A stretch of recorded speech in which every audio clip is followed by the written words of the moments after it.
प्रधानमंत्री मोदी तो बहुत पहले से ही धृतराष्ट्र बने हैं, और गुजरात में जो कि दारू बंद होने के का बंद है, और जितना ज़्यादा दारू मैं बोल रहा हूँ कि गुजरात में बिकता है, किसी राज्य में भी नहीं बिकता होगा, ना दिल्ली में बिकता होगा जितना ज़्यादा गुजरात में दारू।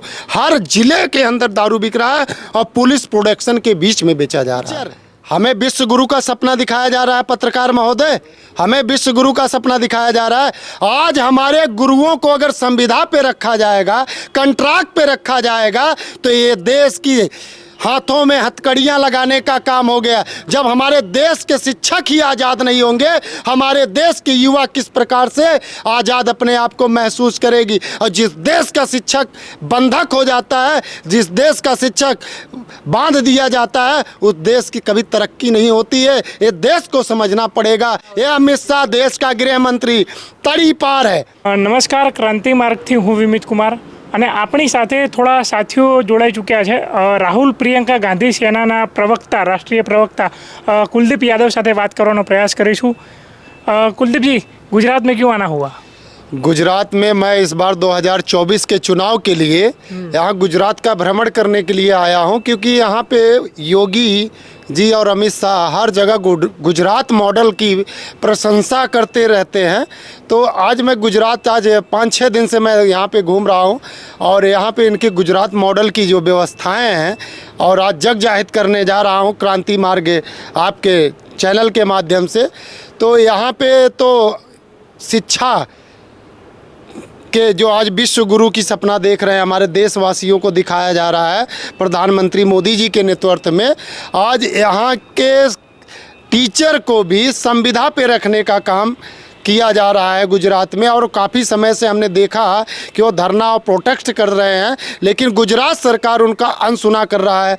और यहाँ पे एक मुद्दा और हमारे सामने आया है, आदिवासियों की ज़मीन पे कब्जा किया जा रहा है, और गुजरात सरकार उस पर मौन धारण कर रखी है।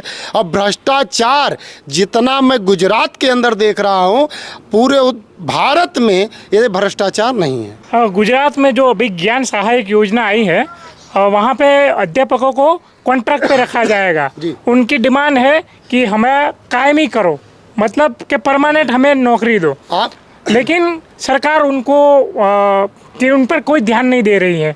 तो वो बोल रहे हैं कि हम दिल्ली जाएंगे और वहाँ आंदोलन करेंगे। वो वहाँ आंदोलन करे तो आप लोग सपोर्ट करेंगे?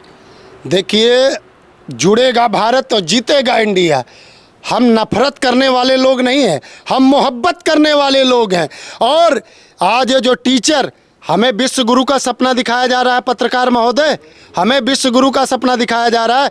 आज हमारे गुरुओं को अगर संविदा पे रखा जाएगा, कंट्रैक्ट पे रखा जाएगा, तो ये देश की हाथों में हथकड़ियाँ लगाने का काम हो गया। जब हमारे देश के शिक्षक ही आज़ाद नहीं होंगे, हमारे देश के युवा किस प्रकार से आज़ाद अपने आप को महसूस करेगी। और जिस देश का शिक्षक बंधक हो जाता है, जिस देश का शिक्षक बांध दिया जाता है, उस देश की कभी तरक्की नहीं होती है। ये देश को समझना पड़ेगा।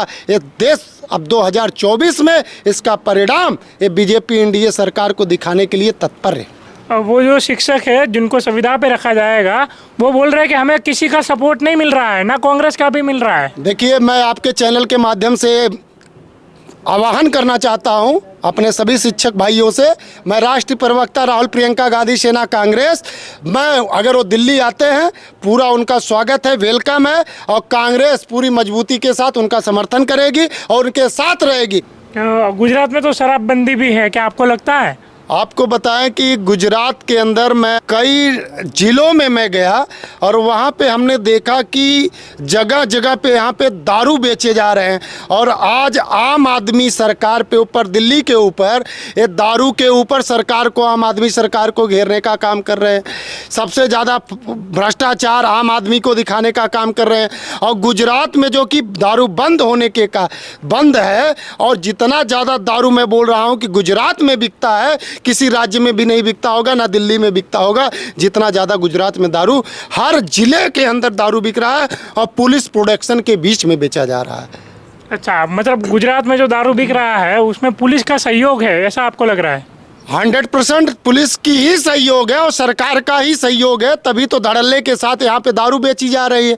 और आप गुजरात की मॉडल की बात कर रहे हैं, मैं गांव तक गया हूँ और अमित शाह जिस गांव को गोद लिए हैं, ये अहमदाबाद के सांसद हैं अमित शाह, जो हमारे देश के गृह मंत्री हैं, उस गांव की मैंने जब दशा देखी, जिस गांव को हमारे देश के गृह मंत्री गोद लिए हैं, उस गांव में कच्चे नाले, कच्चे घर, वहाँ के लोग त्राही त्राही कर रहे हैं, भूखे प्यासे मर रहे हैं, ना तो वहाँ मेडिसिन की, ना वहाँ हॉस्पिटल की, किसी चीज़ की व्यवस्था नहीं है। और देश के गृह मंत्री जिस गांव का गोद लिए हैं, उस गांव की ये दशा है, तो हमारे देश की क्या दशा हो सकता है। और गुजरात मॉडल, हम तो कह रहे हैं, आपके चैनल के माध्यम से कह रहे हैं कि सभी राज्य के लोग एक बार गुजरात आए और गुजरात के शहर और गांव तक घूमकर और गुजरात मॉडल की सच्चाई अपने आंखों से देखने का काम करें। और आज आप देख लीजिए कि यही जनता, किसान, जवान, देश की बेटी, अभी IIT बनारस में परसों की घटना हमने देखा, उस जगह पे विद्यालय में कुछ मनबढ़ लोगों ने महिला का कपड़ा उतरवाकर, स्टूडेंट का कपड़ा उतरवाकर उसका वीडियो वायरल किया। और उत्तर प्रदेश में योगी आदित्यनाथ अपने आप को जीरो टॉलरेंस सरकार बोलते हैं, ऑन द स्पॉट बोलते हैं, इस चौक पे अगर किसी ने छेड़ा तो अगले चौक पे मैं ढेर कर दूंगा। कहाँ है योगी का बुलडोजर, मौन क्यों है। प्रधानमंत्री मोदी तो बहुत पहले से ही धृतराष्ट्र बने हैं, आज तक 6 से 7 महीना होने जा रहा है, मणिपुर 7 महीने से जल रहा है, वहाँ पे हमारे देश की फौजी को पत्नी को निर्वस्त्र करके यही बीजेपी सरकार, डबल इंजन की सरकार, एन बीरेन सिंह मुख्यमंत्री द्वारा वहाँ पे घुमाया गया। और जब उनसे प्रश्न किया गया तो बोले ऐसी हजारों घटनाएं घट रही हैं। तो ये आज बीजेपी की सरकार देश में स्पॉज हो चुकी है। आप नौकरी की बात कर रहे हैं, तो ये संविदा पे यहाँ गुजरात के जो टीचर की भर्ती है, अगर उनको परेशान किया जा रहा है, तो ये गुजरात का ही मुद्दा नहीं रहा। आप पूरे विश्व की बात, अपने पूरे भारत की बात करिए, 2 करोड़ नौकरी हर साल, 15 लाख खाता में, 100 स्मार्ट सिटी। आज 5 राज्यों में चुनाव होने जा रहा है। अब 5 राज्यों में से राजस्थान, छत्तीसगढ़, तेलंगाना, मध्य प्रदेश, इन सभी राज्यों में बीजेपी का सुपड़ा जो है साफ होने जा रहा है। और अब राहुल, प्रियंका गांधी सेना, कांग्रेस पूरी मजबूती के साथ ईंट से ईंट बजाने के लिए तैयार है। और जनता की हर समस्या को माननीय राहुल गांधी जी सुन रहे हैं और जो वादा कर रहे हैं उसको पूरा करने का भी काम हमने कर्नाटका में किया था। हम हिंदू मुस्लिम पे वोट नहीं मांगते हैं, हम विकास पे वोट मांगते हैं। 70 साल में जो हमने देश को दिया है, 10 साल में यही बीजेपी के लोग देश को हमारे लूटने का काम किए हैं। 32,000 करोड़ का घोटाला कोयले में। जब हमारे देश के लोगों को कोरोना काल में सिरिंज देकर उनको खौफ में जिलाया जा रहा था, तो उस समय अडानी हमारे देश के लोगों को लूटने का काम किए। 32,000 करोड़ रुपए का घोटाला किया, लेकिन ईडी और सीबीआई वहां मौन क्यों है। क्या वो मोदी के तोते हैं। तो प्रश्न ये बनता है, आज हमारे देश में महिला नहीं सुरक्षित है, देश का किसान नहीं सुरक्षित है, देश का युवा नहीं सुरक्षित है, देश में बेरोजगारी है, देश में भूखमरी है।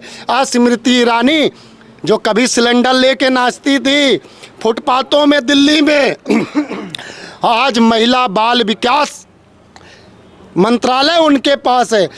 125 देशों में 111 देशों में 111वें नंबर पे हमारा भारत देश आ रहा है।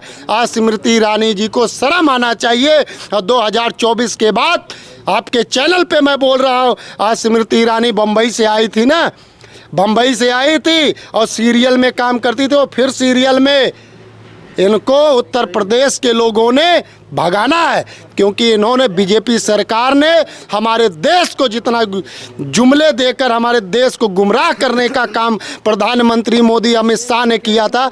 ये अमित शाह देश का गृह मंत्री तड़ी पार है।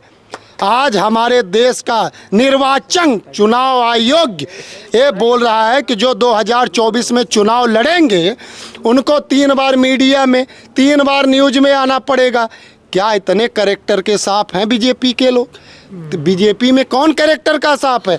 बृजभूषण शरद सिंह, कुलदीप सेंगर, धनंजय सिंह, बहुत सारे ऐसे मैं नाम आपको गिनवा दूं, 98 नाम हैं और जिनके ऊपर 50 के ऊपर मुकदमे दर्ज हैं। क्यों बुलडोजर खौफ शांत है?